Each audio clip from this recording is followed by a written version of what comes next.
आज की इस वीडियो में हम प्रमुख विचारक जॉन स्टुअर्ट मिल जो हैं उनके संबंध में डिस्कस करने वाले हैं। जॉन स्टुअर्ट मिल या जे.एस. मिल जो है उनका सामान्य परिचय, उनकी प्रसिद्ध रचनाएं, उनके उपयोगितावाद के संबंध में विचार या उनके उपयोगितावादी संशोधनवादी विचारक क्यों कहा जाता है, जे.एस. मिल के स्वतंत्रता संबंधी विचार, इन सब के बारे में आज के इस वीडियो में हम डिस्कस करने वाले हैं। जॉन स्टुअर्ट मिल का जन्म 20 मई 1806 को लंदन में हुआ था। उनके पिता जो जेम्स मिल थे वे प्रसिद्ध जो विद्वान हैं जर्मी बेंथम उनके अनुयायी थे और इस प्रकार जॉन स्टुअर्ट मिल जो है उनको प्रारंभ से ही उपयोगितावादी जो विचारधारा है उनको समझने का अवसर मिला। जे.एस. मिल अपने पुत्र को उपयोगितावाद का एक कर्मठ समर्थक और व्याख्याकार बनाना चाहते थे। इसी उद्देश्य से उन्होंने जे.एस. मिल को बड़े ही नियोजित ढंग से शिक्षित किया। 3 वर्ष की आयु में ही उनको शिक्षा देना प्रारंभ किया। 16 वर्ष की आयु तक जे.एस. मिल की समस्त औपचारिक शिक्षा है वो पूरी हुई। इस दौरान उन्होंने अंग्रेजी भाषा के अलावा ग्रीक और लैटिन जो भाषाएं हैं उनका उनको ज्ञान कराया गया।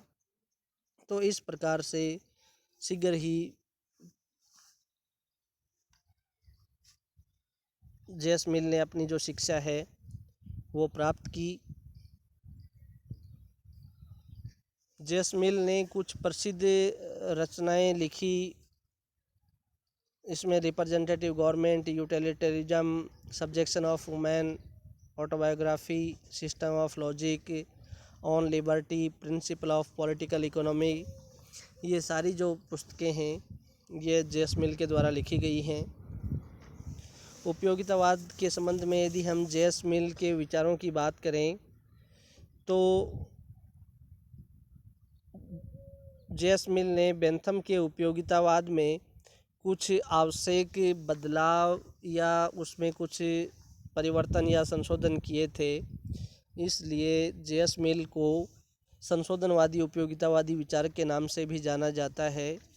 पहला जो बदलाव या जो परिवर्तन किया था बेंथम के उपयोगितावाद में जे.एस. मिल ने, वो ये किया था कि बेंथम सुखों में केवल मात्रात्मक अंतर है उसको स्वीकार करता है, जबकि जे.एस. मिल उसमें संशोधन करते हुए गुणात्मक अंतर है उसको भी मात्रात्मक अंतर के साथ साथ स्वीकार करता है। अर्थात बेंथम सुखों में केवल मात्रात्मक अंतर मानते थे, जबकि मिल हैं वो संशोधन करते हुए उसमें गुणात्मक अंतर है उसको स्वीकार करते हैं। बेंथम के अनुसार सुखों को मापा जा सकता है, इसलिए उन्होंने 7 प्रकार के सुखवादी मापकीय अंतर बतलाए हैं। लेकिन जे.एस. मिल ने इसमें संशोधन किया और यह कहा कि सुखों को मापा नहीं जा सकता। तीसरा जो महत्व वो ये किया कि बेंथम जो है वो सुख और दुख के केवल 4 बाह्य स्रोत मानते हैं, जबकि जे.एस. मिल अंतःकरण को भी आंतरिक स्रोत के रूप में स्वीकार करता है।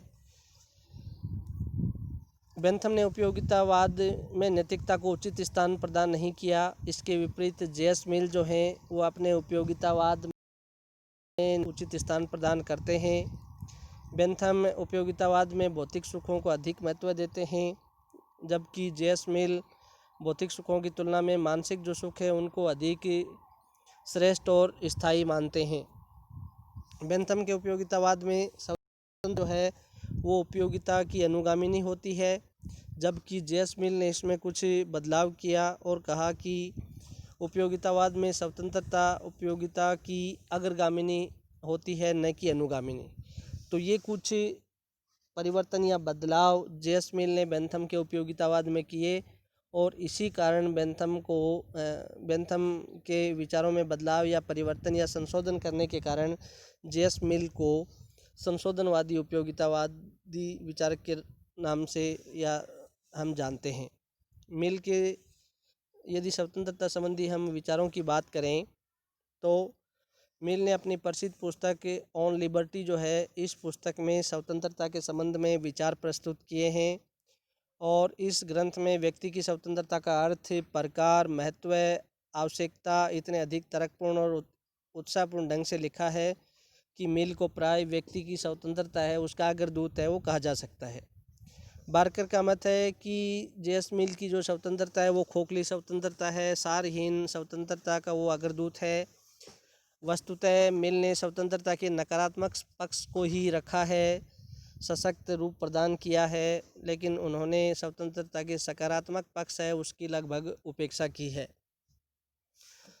स्वतंत्रता की परिभाषा और यदि जेएस मिल के अनुसार अर्थ की बात करें तो जेएस मिल का मानना है कि व्यक्ति अपने शरीर मस्तिष्क के ऊपर संप्रभु है, सर्वोपरि है।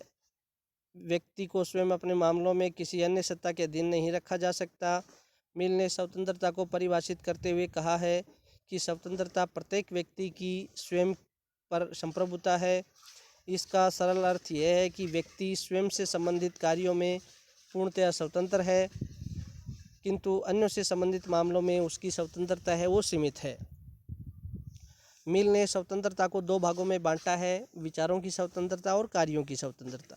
कार्यों की स्वतंत्रता को पुनः मिल ने दो भागों में बांटा है, सब संबंधी कार्यों की स्वतंत्रता और पर संबंधी कार्यों की स्वतंत्रता। विचारों की स्वतंत्रता की बात करें तो मिल सभी लोगों को विचार अभिव्यक्त करने की पूर्ण स्वतंत्रता देता है। यहाँ तक कि जो पागल और जो सनकी व्यक्ति हैं, सनकी जो लोग हैं, उनको भी विचार प्रकट करने की स्वतंत्रता देता है। उनका मानना है कि पागल और सनकी व्यक्ति 2 मिनट के लिए कुछ ऐसा बोल दें जो क्रांति को जन्म दे दे और समाज की दिशा बदल दे। तो इस प्रकार जो सनकी और जो पागल व्यक्ति हैं उनके ऊपर भी किसी प्रकार का कोई प्रतिबंध नहीं होना चाहिए। कार्यों की स्वतंत्रता को जेएस मिल ने पुनः दो भागों में बांटा है, सब संबंधी कार्यों की स्वतंत्रता और पर संबंधी कार्यों की स्वतंत्रता। सब संबंधी कार्यों की स्वतंत्रता की यदि बात करें तो जेएस मिल के अनुसार ऐसे कार्य जिनको करने से व्यक्ति स्वयं प्रभावित होता है, उन कार्यों में राज्य को किसी प्रकार का कोई हस्तक्षेप नहीं करना चाहिए। जैसे शराब पीना, जुआ खेलना आदि कार्य करने से व्यक्ति केवल स्वयं प्रभावित होता है, तो ऐसे कार्यों में राज्य को किसी प्रकार का कोई हस्तक्षेप नहीं करना चाहिए। पर संबंधी कार्यों की स्वतंत्रता की बात करें तो मिल के अनुसार ऐसे कार्य जिनको करने से समाज के दूसरे व्यक्ति प्रभावित होते हैं, तो ऐसी स्थिति में राज्य है वह हस्तक्षेप कर सकता है। मिल उन कारणों का भी उल्लेख करता है जिनके आधार पर व्यक्ति की कार्य संबंधित जो स्वतंत्रता है उसको प्रतिबंधित किया जा सकता है, और इस प्रकार की जो स्थितियां हैं वो 3 स्थितियों का वर्णन करता है। पहली स्थिति तो ये है कि अन्य की स्वतंत्रता पर प्रतिकूल प्रभाव पड़ने पर, जैसे जब व्यक्ति के किसी कार्य के कारण अन्य की स्वतंत्रता पर प्रतिकूल प्रभाव पड़ता है तो राज्य को व्यक्ति की ऐसी स्वतंत्रता को प्रतिबंधित करने का अधिकार है। मिल के अनुसार यदि कोई व्यक्ति शराब पीकर स्वयं की हानि करता है तो उसकी स्वतंत्रता पर कोई प्रतिबंध नहीं लगाया जाना चाहिए, किंतु जब वह शराब पीकर अन्य को हानि पहुंचाता है तो उसकी स्वतंत्रता को प्रतिबंधित किया जाना उचित होगा। दूसरा जो कारण बताया है वह है कि राष्ट्र की रक्षा के लिए जब युद्ध की स्थिति हो अथवा आंतरिक अराजकता हो तो सर्वप्रथम आवश्यकता होती है राष्ट्र की रक्षा की। अतः मिल मानता है कि राष्ट्रीय संकट की घड़ी में व्यक्ति की स्वतंत्रता है उसको प्रतिबंधित किया जा सकता है। तीसरा जो प्रतिबंध है वो कर्तव्यों की पालना हेतु लगाया जा सकता है। जैसे जब व्यक्ति अपने किसी आधारभूत कर्तव्य का पालन नहीं करता है तो राज्य उस व्यक्ति को अपने कर्तव्य की पालना के लिए मजबूर कर सकता है और इस बारे में उसे दंडित भी कर सकता है। मिल अनिवार्य शिक्षा का समर्थक है। उसका मानना है कि यदि अभिभावक अपने बच्चों को शिक्षा दिलाने के कर्तव्य का उल्लंघन करते हैं तो उन्हें इस कर्तव्य की पूर्ति के लिए विवश किया जाना चाहिए। मिल की जो स्वतंत्रता है उसकी विभिन्न विद्वानों द्वारा आलोचनाएं भी की गई हैं। जैसे बार्कर जो है उसने मिल की स्वतंत्रता को सारहीन स्वतंत्रता के नाम से संबोधित किया है। मिल ने समाज निरपेक्ष स्वतंत्रता की धारणा को स्वीकारा है। वैसे व्यक्ति की कल्पना करता है जो स्वयं में पूर्ण व स्वतंत्र इकाई है, इसलिए उसका मानना है कि अपने ऊपर अपने शरीर मस्तिष्क व्यक्ति की सत्ता सर्वोपरि है। उसका मत है कि व्यक्ति अपने हितों को समझने में और उन्हें प्राप्त करने में समर्थ है और समाज ऐसे व्यक्तियों का मातृयोग है। तो इस प्रकार का उसका जो दृष्टिकोण है ये पूर्णतः व्यक्तिवादी है। वस्तुतः वह समाज की सावयव प्रकृति से तो अपरिचित था ही, वह व्यक्ति व समाज की पारस्परिक घनिष्ठता को भी नहीं समझ पाया। सच्चाई यह है कि व्यक्ति व समाज एक दूसरे के ऊपर आश्रित हैं, एक कल्पना नहीं की जा सकती। तो इस प्रकार जेएस मिल की जो स्वतंत्रता है उसको खोखली स्वतंत्रता के रूप में आलोचकों ने संबोधित किया है। अधिकारों के अभाव में स्वतंत्रता का उल्लेख। दूसरी आलोचना का बिंदु ये है कि अधिकार व स्वतंत्रता का घनिष्ठ संबंध होता है, एक दूसरे के अनुपूरक होते हैं, एक के अभाव में दूसरे की कल्पना नहीं की जा सकती। लेकिन मिल ने मात्र व्यक्ति की स्वतंत्रता की चर्चा की है, उसके अधिकारों का उल्लेख नहीं किया है। अधिकारों के अभाव में स्वतंत्रता का कोई स्पष्ट नहीं होता, क्योंकि अधिकारों के उपभोग की व्यवस्था ही तो स्वतंत्रता है। बारकर का इस संबंध में स्पष्ट मत है कि अधिकारों के बारे में मिल के पास कोई स्पष्ट दर्शन नहीं था। तीसरी यदि हम आलोचना की बात करें तो इसमें ये बताया है कि राज्य व व्यक्ति की स्वतंत्रता में विरोधी संबंधों की धारणा। मिल एक व्यक्तिवादी विचारक था। उसने व्यक्ति व राज्य के हितों के विरोध की धारणा को स्वीकारा है। उसका मत है कि राज्य का हस्तक्षेप व्यक्ति की जो स्वतंत्रता है उसको सीमित करता है, लेकिन यह सत्य नहीं है। व्यक्ति अपने हितों का श्रेष्ठ निर्णायक नहीं। जेएस मिल ने ये कहा है कि व्यक्ति जो है वह अपने मस्तिष्क और शरीर के ऊपर स्वयं संप्रभु है, लेकिन ऐसा आलोचकों ने कहा है कि उचित नहीं है, क्योंकि